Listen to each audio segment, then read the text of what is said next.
Hello दोस्तों, मैं advocate B N Sharma. Constitutional history of India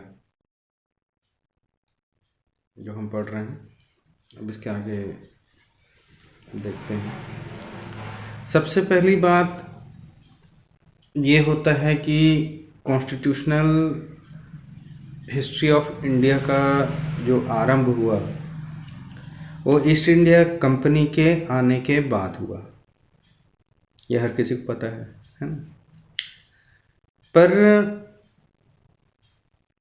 एक लॉ स्टूडेंट होने के नाते मैं आप लोग से एक प्रश्न है मेरे मन में, वो पूछना चाहता हूँ कि क्या कोई कंपनी किसी देश को गुलाम बना सकता है?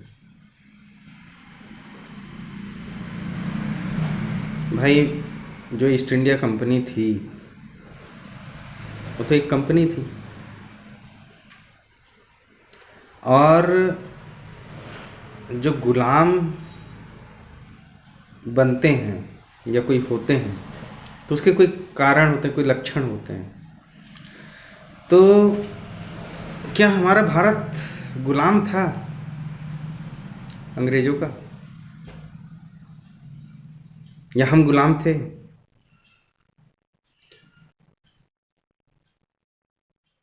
ये प्रश्न वास्तविकता के आधार पर, रियलिटी पे आधारित है। मैं ये प्रश्न इसलिए कर रहा हूँ, आप लोग लॉ स्टूडेंट हैं इसलिए कर रहा हूँ, क्योंकि क्या है, इसमें नेतागिरी करते हैं लोग कि हम गुलाम थे, हम ऐसा है, आज़ादी के लिए लड़े, वो किए, ये किए, ठीक है, जो भी हो। पर मेरा प्रश्न है कि क्या हम गुलाम थे? क्योंकि गुलामी के कुछ लक्षण होते हैं। जैसे मान लीजिए कोई जो ये देश है, जब वो किसी के साथ युद्ध करता है और युद्ध में हार जाता है तो फिर उसको क्या करते हैं?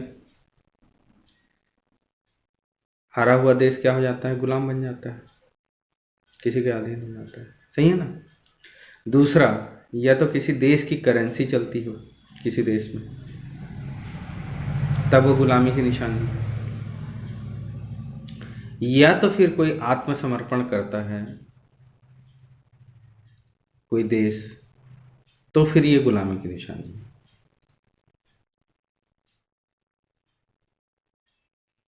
अब यहां प्रश्न ये आता है कि क्या भारत ने युद्ध लड़ा था अंग्रेजों से?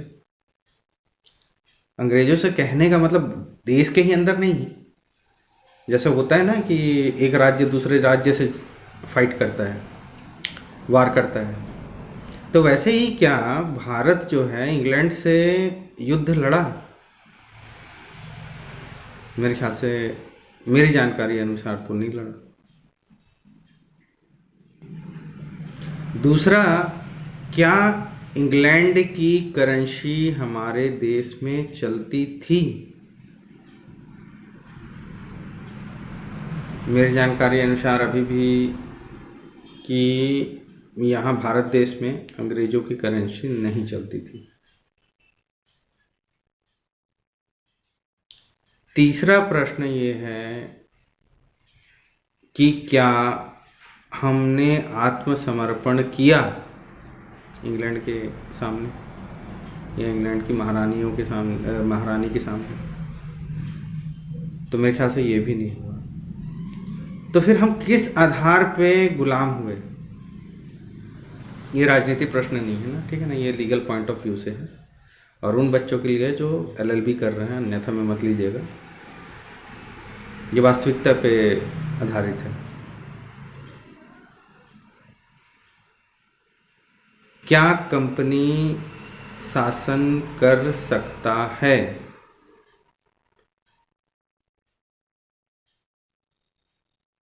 तो देखा जाए तो कंपनी शासन कर सकती है, पर क्या गुलाम बना सकती है? मेरे ख्याल से गुलाम नहीं बना सकती।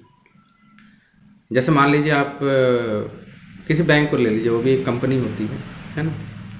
बैंक क्या करता है? लोगों को लोन देता है, और लोन देने के बाद क्या करता है? अगर कोई लोन को पेड नहीं करता इंटरेस्ट सहित, ईएमआई नहीं भरता तो क्या करता है बैंक?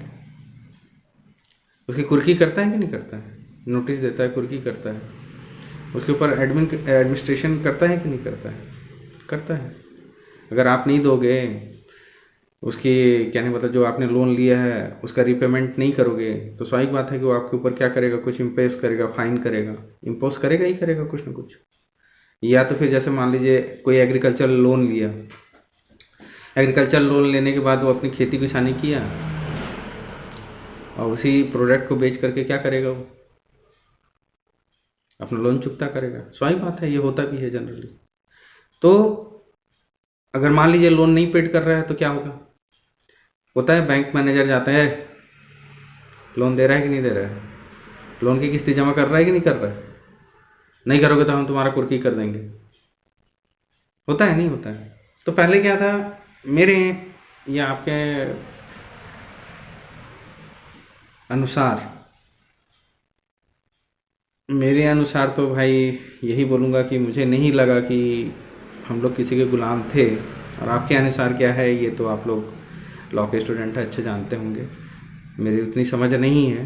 बट ये मेरा प्रश्न था, और ये प्रश्न इसलिए है कि हम कॉन्स्टिट्यूशनल हिस्ट्री ऑफ इंडिया पढ़ रहे हैं, और यहाँ हमारा देश तो पहले भी कई लोग आए, शासन किए, चले गए, है ना, आते गए, शासन करते गए, गुलाम, अब हम उसको गुलाम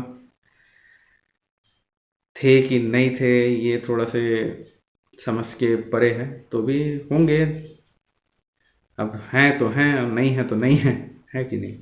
तो भी अब जो कॉन्स्टिट्यूशनल हिस्ट्री ऑफ इंडिया है, इसका शुभारंभ कहाँ से होता है? जब ईस्ट इंडिया कंपनी इंडिया में आती है। ठीक है ना? नेक्स्ट वीडियो में आगे चलेंगे। ठीक, धन्यवाद।